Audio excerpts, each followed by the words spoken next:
En tout cas, si vous voulez, tant soit peu, connaître votre passé et renforcer le sentiment de cohésion nationale, vous serez bien amené un jour à nous relayer sur le terrain où nous nous situons aujourd'hui. C'est moi qui vous le dis. Je crois que le mal que l'occupant nous a fait n'est pas encore guéri. Voilà le fond du problème. L'aliénation culturelle finit par être partie intégrante de notre substance, de notre âme. Et quand on croit s'en être débarrassé, on ne l'a pas encore fait complètement.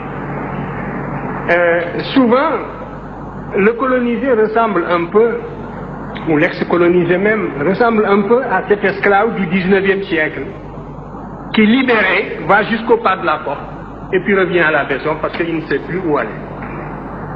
Il ne sait plus où aller. Depuis le temps qu'il a perdu la liberté, depuis le temps qu'il a acquis des réflexes de subordination, depuis le temps qu'il a pensé, comme appris à penser à travers son maître. C'est un peu ce qui est arrivé aussi à l'intelligentsia africaine dans son ensemble. Parce que, en dehors de quelques questions, toutes les questions que vous m'avez posées reviennent à une seule. Quand est-ce que les Blancs vous reconnaîtront-ils? Parce que la vérité sonne blanche. C'est cela. Mais c'est dangereux ce que vous dites. Parce que si réellement l'égalité intellectuelle est tangible, l'Afrique devrait, sur des thèmes controversés, être capable d'accéder à la vérité par sa propre investigation intellectuelle, se maintenir à cette vérité jusqu'à ce que l'humanité sache que l'Afrique ne sera plus frustrée, que les idéologues perdront leur temps parce qu'ils ont rencontré des intelligences égales qui peuvent leur tenir tête sur le plan de la recherche de la vérité. Mais vous êtes persuadés que pour qu'une vérité soit valable et objective, il faut qu'elle sonne blanche. Mais ça, c'est un repli de notre âme qui doit disparaître. Et ce sont justement les Blancs qui vont nous y aider. Moi, j'ai les idées que j'ai toujours développées et contre lesquelles vous ne pouvez pas opposer des arguments scientifiques dignes de ce nom. Vous pouvez opposer une conspiration du silence, aussi longtemps que les jeunes générations africaines resteront aliénées, jusqu'à ce qu'elles se récupèrent, jusqu'à ce qu'elles acquièrent la connaissance directe, parce que c'est par la connaissance directe, par l'égyptologie, que vous dépasserez ce stade de flottement, n'est-ce pas, et de somnambulisme. L'UNESCO avait demandé à chacun de fourbir ses armes, de faire tout ce qu'il fallait pour que cette discussion fût concluante. Et vous voyez, tout est de cette veine. Par conséquent, la vérité blanche que vous voulez, elle a sonné dans ce document.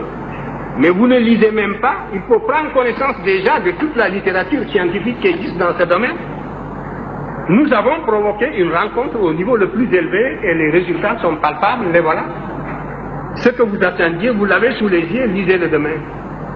Mais même si on n'avait pas ceci, et c'est ça moi qui m'inquiète, parce qu'il vous aura fallu que nous ayons réduit à l'inconséquence des théoriciens idéologues européens, qu'eux-mêmes l'avouent dans une certaine mesure, comme dans ce document, pour que vous puissiez vous faire une opinion. Mais l'adversité est plus grave que ça. Il faut savoir que l'adversaire vous tue intellectuellement. Il vous tue moralement avant de vous tuer physiquement. Mais c'est de cette manière que l'on a supprimé des groupes entiers. On vous nie en tant qu'être moral. On vous nie en tant qu'être culturel.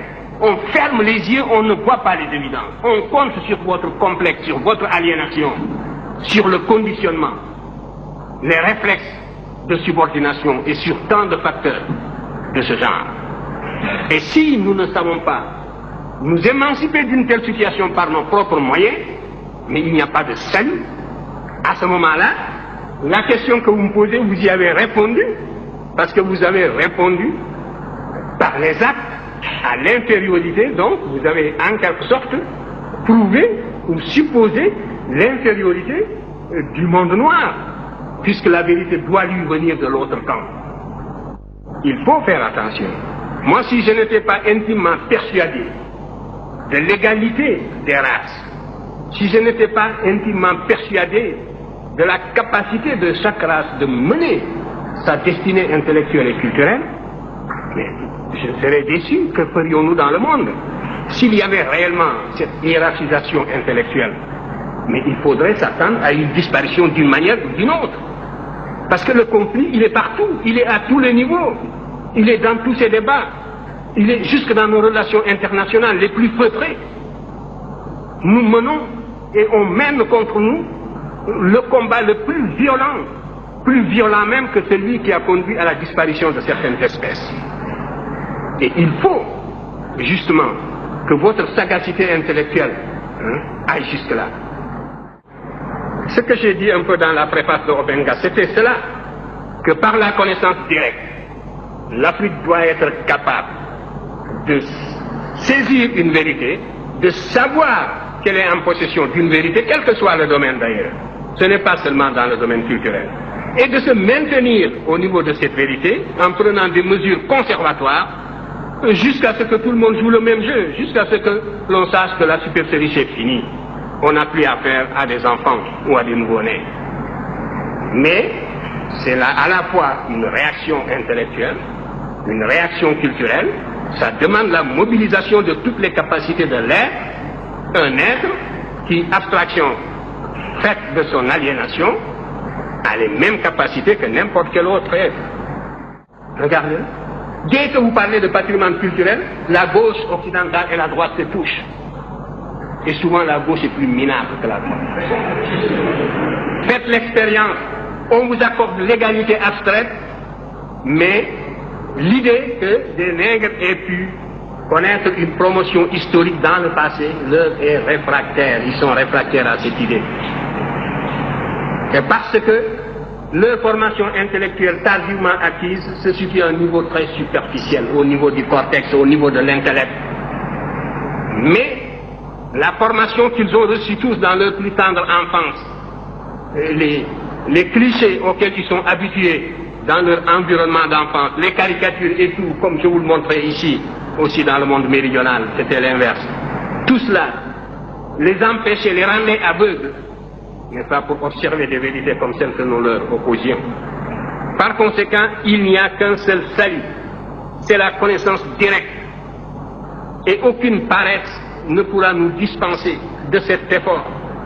Il faudra absolument acquérir la connaissance directe. À formation égale, la vérité triomphe. Formez-vous, armez-vous de science jusqu'aux dents, c'est ce que j'ai dit à Obenga, et arrachez votre patrimoine culturel. Ou alors, traînez-moi dans la boue si, quand vous arriverez à cette connaissance directe, vous découvrez que mes arguments sont inconsistants. C'est cela. Mais il n'y a pas d'autre voie. Et les appuis que vous cherchez, vous ne les aurez pas.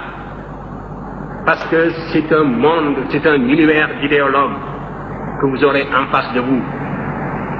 Et vous croyez que si la vérité était palpable, on l'accepterait. Je suis revenu de ces illusions. Regardez la deuxième partie justement d'antériorité où j'ai répondu aux critiques. J'ai dû même ménager des intellectuels de gauche qui avaient un peu servi l'Afrique. Je pouvais les scier en deux, comme on dit. Et ils ont vu que je me suis arrêté à mi-chemin dans mon argumentation parce que c'était catastrophique. Et ainsi de suite. Alors donc ici le poids des arguments c'est du côté africain. Je regrette. Vous savez parfaitement que quand j'écrivais National, et bien après, 20 ans après, si on voulait faire une carrière universitaire normale, il ne fallait pas s'approcher de nous. Vous le saviez. Il ne fallait pas nous citer, etc. C'est en sachant tout cela aussi que j'ai pris mes responsabilités. Et vous aurez tous les éléments justement pour porter un jugement. Je savais parfaitement ce que je faisais. Pour moi, l'enjeu, c'était la prise de conscience de l'ensemble des générations africaines à venir, non pas sur la base d'une mensonge ou de l'idéologie, mais sur la base d'une vérité scientifique strictement retrouvée. Il vous appartient de voir si moi j'ai pris des libertés par rapport à cette vérité, n'est-ce pas? Si j'ai pris des libertés par rapport au fait, avec le recul du temps, si aujourd'hui cette littérature impose du respect, c'est parce que, précisément, on s'est aperçu que contre toute attente, je n'ai pas été coupable d'un tel péché. C'était très facile à l'époque coloniale. Pour les théoriciens de salon du colonialisme de l'époque, des ethnologues que je ne veux pas citer, ça leur était très facile de tourner en dérision cette littérature naissante devant des jeunes esprits en formation. L'inconsistance de la formation intellectuelle des générations africaines de l'époque ne permettait pas d'avoir une vue claire là-dessus, et c'était très facile de prendre les Africains de court et de les détourner de cette littérature, de les court-circuiter en quelque sorte, avec des menaces, n'est-ce pas, à peine voilées aussi. On vous disait, si vous suivez Cheikh Anta, eh bien, vous pouvez mettre une croix sur votre carrière. On vous menaçait de tous les poudres du monde, etc. Vous le saviez bien. Mais je savais aussi que la seule chose qui était importante, c'était de dégager cette vérité, parce que c'est ce qui permettrait de réconcilier les civilisations africaines avec l'histoire pour rendre possible la recherche dans le domaine des sciences humaines. Méfiez-vous. Je vous dis, moi, que tant que vous n'aurez pas compris ce que j'ai dit cet après-midi, ce soir, et tant que vous n'aurez pas réévalué ces arguments pour réconcilier cette Afrique avec l'histoire, les recherches que vous faites en sciences humaines sont presque inutiles. Parce que je vous défie de bâtir un corps de sciences humaines, vous ne le pourrez pas. Même dans les domaines les plus futuristes, vous ne le pourrez pas. Les aspects qui s'orientent le plus vers l'avenir dans la civilisation occidentale plongent leurs racines dans l'antiquité gréco-latine. Mon attitude n'est pas une attitude passéiste de quelqu'un qui se délecte du passé. Toute mon activité est tendue vers l'avenir. Et ce passé, je le déblaye tout simplement pour rendre possible l'édification d'un corps de sciences humaines. Lorsque pour la première fois je me suis intéressé à l'histoire de l'Afrique, je ne cherchais nullement à aboutir à une civilisation grandiose. Il y a souvent un procès d'intention qui passe à côté des sentiments réels. Vous ne trouverez jamais, on fausse même la psychologie humaine, vous ne trouverez jamais un peuple qui admire l'histoire d'un autre peuple. Prenez la Serbie, prenez n'importe quel peuple de l'Europe centrale. Ce que le peuple de l'Europe centrale voudrait, c'est de refaire le chemin humble que ses ancêtres ont suivi, de retrouver le lien conducteur, le fil ténu, qui le lie à ses ancêtres les plus lointains, quel que soit le caractère humble de l'expérience que ces peuples ont vécu, que ces ancêtres ont vécu. De pouvoir retrouver la somme de ses réussites, de ses succès et de ses échecs, parce qu'il est fait de tout cela. De la même façon, ce qui m'intéressait, c'était de remonter l'Afrique. Moi, quand je m'occupais d'histoire, nous étions presque une génération spontanée. On nous disait que le nègre de grande taille n'était pas un indigène de l'Afrique.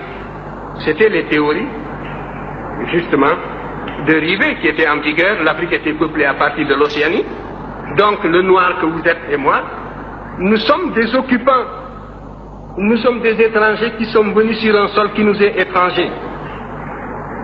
Les seuls habitants de ce pays, c'était les Pygmées. Le noir a devancé le blanc est venu, s'il est plus fort, il évince le noir qui est un étranger comme lui. Voilà les théories qui étaient en vigueur. Quant à l'origine réelle du noir, ça se perdait dans la nuit des temps. Et notre histoire était enseignée avec des dates qui apparaissaient comme des contes d'épiciers.